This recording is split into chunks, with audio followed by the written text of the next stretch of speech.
Hi everyone, Luca from Luca Gisbert Photography, and I know it's been a while, but here I am back with a first review of a series. And here today I have a review of the Godox AD360. I've done an unboxing quite some time ago, probably a few months back, and a lot of people, it's probably one of the most asked questions is, what is the review? So there it is.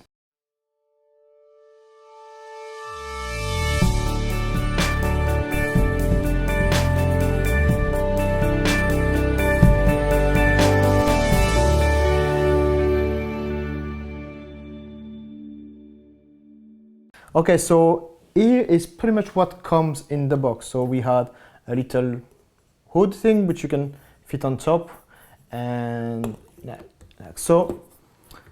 So that comes with a diffusion panel, but you can also take it off and have just the silver in like that. Comes with the battery pack, which is the Pro Pack PB960. I got the option with the trigger, so that's the FT16, which you can take as a pack, which is included, and some are not. So make sure that you take it with, it's probably better. And it comes also with a cable. Now this is not the actual cable that came with. This is a second cable, which I purchased. The first one only has one output for the power. So what would happen with the original cable is you fit it there, and this goes to the camera. Now with this cable, what this does is a Godox cable. You actually fit both of them here and this to the camera, and this will then double the recycling power. So that is pretty handy to have. So that is pretty much what comes in the box. Now the flash itself, the construction is pretty good. I mean, I've got to say, you know, it's a big flash. It's not small, but it's portable, you know, and when I mean portable, I can fit this in any of my camera bag. This is not a studio light flash, you know. I will show you some comparison compared to a normal speed light, a smaller speed light, just to give you an idea of the size. But it is a big light, but I found it perfect for pretty much what I do. Now the the back of the flash has a very simple mode. I personally only use it in manual mode and off-camera flash. I never use this on my camera, and I think putting this on an X-T1 will look a bit silly. Actually, I will show you after how it will look. So everything is controlled from the remote. You put this into what I personally use, a softbox. You can use this on any softbox which has the hot shoe mount, which is what you get with pretty much any speed light, and just fit it where you want. Now obviously certain softbox will have mounts which are meant for Nikon or for Canon, so just make sure if you buy this and you want to mount it with your softbox that it actually fits with the height, because some of the softbox have a mount where the flash will go, the head flash, and this might not fit, so just be careful if you get it before, check before you buy. The other mode is that this will go high-speed sync, but this will only go high-speed sync with Nikon or Canon. If you are using Fuji like I do, you are limited to 180, or I can push it to 250, but you still get a little black band which is at the bottom, which is not so much of an issue depending on the shot you're doing. So you are limited. But this has got nothing to do with the flash. It is the camera the problem, where the problem comes from. So the trigger comes with a little thing like this, and to be honest, this is probably the downfall of the product. Is its trigger, it looks very clumsy, very fragile, and you have to be very careful not to break it. So this looks like a USB mount which you will put in the sync socket, like so.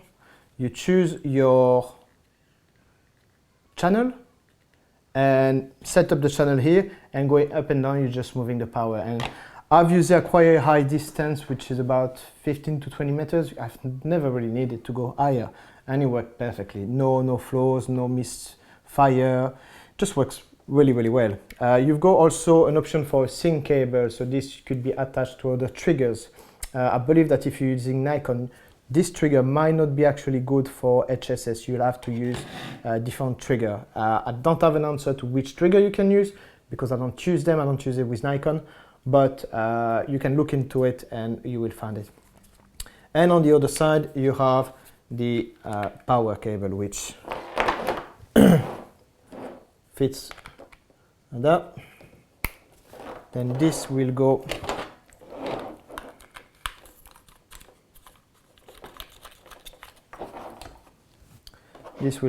in the power mode, in the power pack. Careful.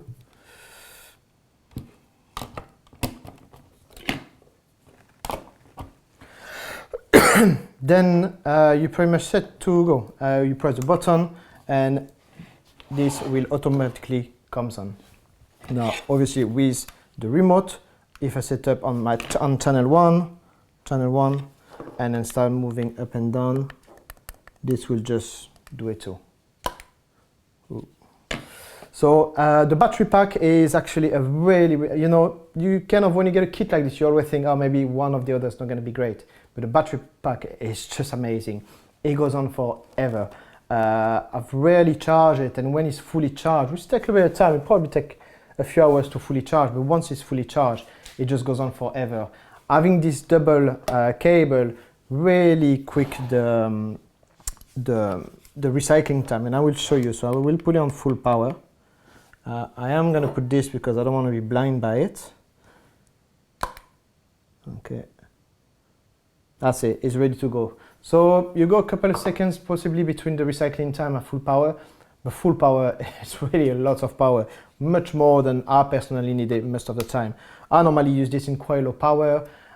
If I use it outdoor, you can actually get that black sky if you want to by closing your aperture. This will follow up without an issue. I've done some tests and it works well. But really, most of people will be looking at this product for the power. Now, the power is pretty incredible compared to a speedlight. Now, obviously, it does take a bit more space. It is a bit more clunky and all this. You can't really put this on a camera, so this is really no camera flash setup, no non-camera flash. And you know, you can pretty much set it up in any of the softbox which you use for your speedlight. As I say, you know, check the measurement, but normally the head is no bigger than my speedlight, and it works pretty well.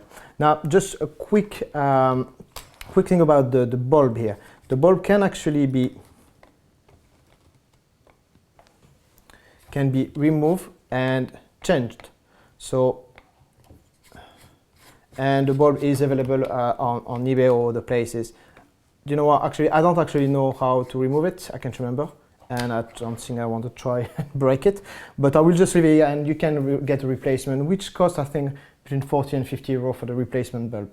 Now, I don't know actually the life expectancy for those bulbs, but so far I've used it a bit and it's been no problem. Now, you can get a few different accessories. So I got this myself, which is a little dome. So it's smaller than this, because putting this here, it's fine, but when you put that in your bag, it becomes quite a big thing. So I got myself this little dome here, which just fits in it. Put it there and then close it, tight it, and that will protect the bulb, and you can pretty much, it will take much less space than with the dome here, which they give you. There are other different accessories you can get, and I will show you one which is pretty good.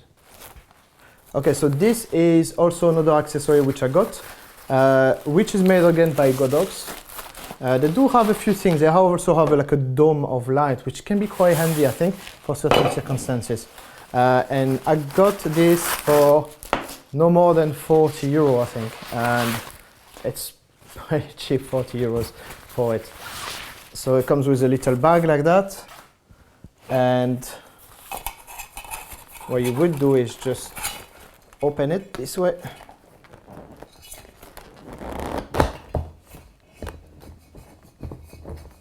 Okay, and this will kind of give you, you can have a little beauty dish. So you have this, which will avoid having a hot spot, because that light will bring you a hot spot if you're not careful, if you're using a few diffusion panel, or if you're using just bare bulb.